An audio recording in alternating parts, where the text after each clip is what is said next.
सामूहिक नरसंहार में 44 साल बाद 5 आरोपियों को उम्र कैद। 21 आरोपियों ने 44 साल पहले किया था सामूहिक नरसंहार।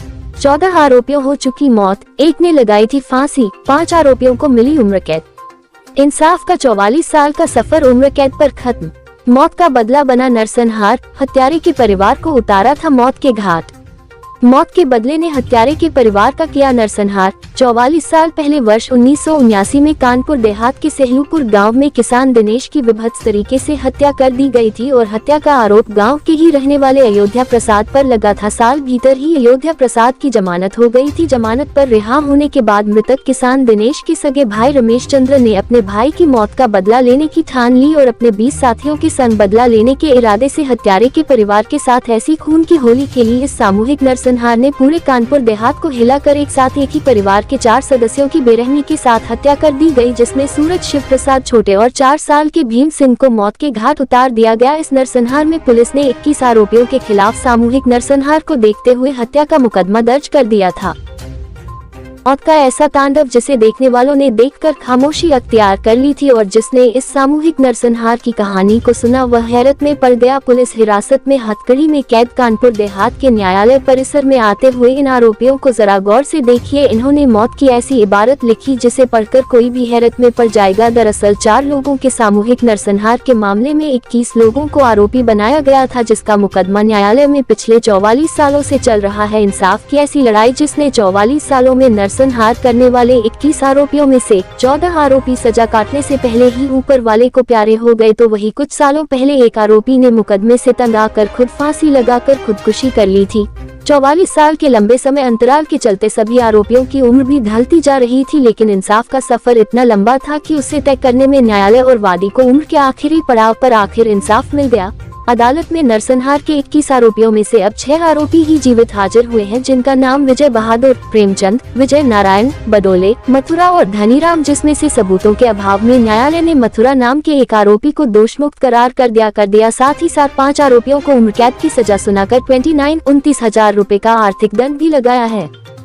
वही शासकीय अधिवक्ता ने बताया कि यह मामला इतने लंबे समय से चल रहा था और अब 44 सालों के बाद इस मामले में 5 आरोपियों को उम्र कैद की सजा न्यायालय से सुनाई गई है, तो वही एक आरोपी मथुरा को सबूतों के अभाव में दोषमुक्त करार देते हुए रिहा कर दिया गया है।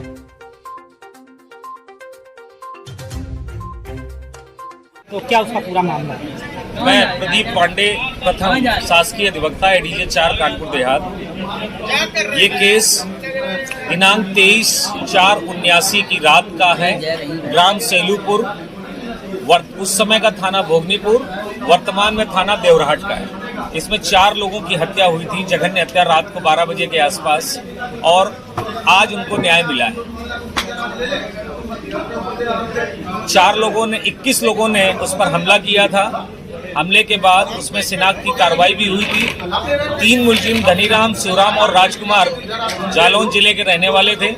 पुलिस ने उस समय उन पर शिनाख्त की कार्रवाई भी की थी। शिनाख्त में जो घटना के वादी थे और मौके पर मौजूद साक्षी थे, उन्होंने उन मुलजिमानों को पहचाना भी था।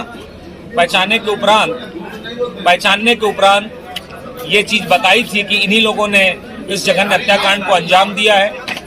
सन 1982 में एक ट्रांसफर एप्लीकेशन मूव हुई थी, जिसके कारण वो ट्रांसफर एप्लीकेशन खारिज हो गई थी, और उस ट्रांसफर एप्लीकेशन के खारिज के बाद मुलजिम पक्ष माननीय उच्च न्यायालय चला गया था। माननीय उच्च न्यायालय में वो फाइल स्टे हो गई थी। अभी तक वो स्टे बनी रही। एडीजे 4 में मेरे आने के उपरांत मैंने उस पत्रावली का अवलोकन किया, माननीय न्यायालय को प्रार्थना पत्र दिया, और माननीय न्यायालय ने उस प्रार्थना पत्र के आधार पर इन मुलजिमानों को तलब किया। जब तलब किया तो 14 मुलजिमान, उसमें रिपोर्ट आ गई उनकी कि वो मृत हैं। शेष को न्यायालय में आए। उसी बीच में एक मुलजिम शिवराम ने फांसी लगाकर आत्महत्या भी कर ली थी। इस प्रकार से 6 मुलजिम थे।